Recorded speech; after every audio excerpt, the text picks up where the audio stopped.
perkenalkan saya Insan Nurlianti. Saya sebagai asisten apoteker di Rumah Sakit Tingkat 4 120701 Singkawang. Halo sahabat sehat, tahukah kamu bahwa ada penyakit yang dapat membunuh secara diam-diam namun sering tidak disadari? Yuk kita kenali lebih dalam penyakit apa itu. Diabetes mellitus adalah penyakit yang ditandai dengan kadar gula dalam darah yang tinggi. Hal ini terjadi karena tubuh tidak memproduksi insulin yang cukup atau tidak dapat menggunakan insulin dengan efektif. Gejala diabetes yang sering muncul antara lain, sering merasa haus, sering buang air kecil, mudah lapar, berat badan menurun tanpa sebab, dan luka sulit sembuh. Diabetes tidak bisa disembuhkan, tetapi dapat dikontrol.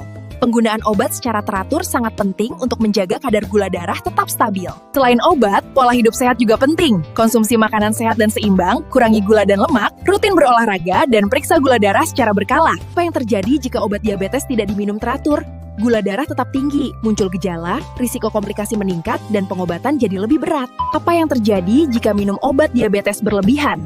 Gula darah terlalu rendah, dan bisa berbahaya jika tidak segera ditangani. Apa yang terjadi jika minum obat diabetes kurang dosis? Gula darah tidak terkontrol, gejala bisa muncul, dan risiko komplikasi meningkat. Jenis obat diabetes, metformin. Cara kerja, mengurangi produksi gula di hati dan membantu kerja insulin. Biasanya diminum setelah makan. Glibenclamid dan glimepirid. Cara kerja, merangsang pankreas menghasilkan insulin. Catatan, bisa menyebabkan gula darah turun atau insulin digunakan jika obat minum tidak cukup. Cara kerja, membantu menurunkan gula darah secara langsung, diberikan dengan suntikan. Pioglitazone. Cara kerja, membantu tubuh menggunakan insulin dengan lebih baik. Catatan, dapat menyebabkan pembengkakan, terutama di kaki. Aturan pakai obat diabetes. Minum obat secara teratur. Minum sesuai jadwal setiap hari. Jangan menunggu sampai ada keluhan. Sesuai dosis dokter. Jangan menambah atau mengurangi dosis sendiri. Dosis disesuaikan dengan kondisi gula darah. Perhatikan waktu minum obat. Ada obat yang diminum sebelum makan. Ada yang diminum sesudah makan. Ikuti petunjuk dari dokter atau apoteker. Jangan berhenti tanpa konsultasi.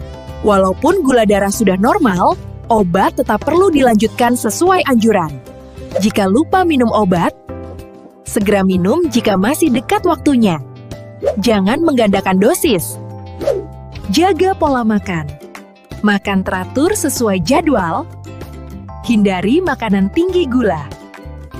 Kontrol rutin. Periksa gula darah secara berkala. Konsultasi ke dokter untuk evaluasi. Waspadai hipoglikemia. Gejala, lemas, gemetar, berkeringat dingin, dan pusing. Jika gula darah sudah stabil, apa yang harus dilakukan? Tetap minum obat secara teratur dan kontrol rutin ke dokter. Jaga pola makan, rutin aktivitas fisik, pantau gula darah, dan kenali tanda bahaya. Kapan pasien harus mengambil obat diabetes? Saat obat hampir habis. Jangan tunggu sampai benar-benar habis. Ambil obat 2-3 hari sebelum habis. Sesuai jadwal kontrol dokter. Ikuti tanggal kontrol yang diberikan. Biasanya setiap 1 bulan atau sesuai anjuran. Jika gula darah tidak terkontrol, segera kontrol atau ambil obat jika gula darah sering tinggi atau muncul keluhan seperti haus berlebihan, sering kencing, dan lemas. Jika obat hilang atau rusak, segera ke fasilitas kesehatan untuk mendapatkan obat kembali. Bagaimana sahabat sehat? Sudah cek kadar gula dengan rutin? Ingat, diabetes bukan akhir segalanya. Dengan pola hidup sehat dan produktif, kadar gula pun terjaga. Yuk, mulai hidup sehat dari sekarang. Terima kasih sahabat sehat. Demikian edukasi tentang penggunaan obat diabetes. Sehat itu pilihan. Mulai sekarang.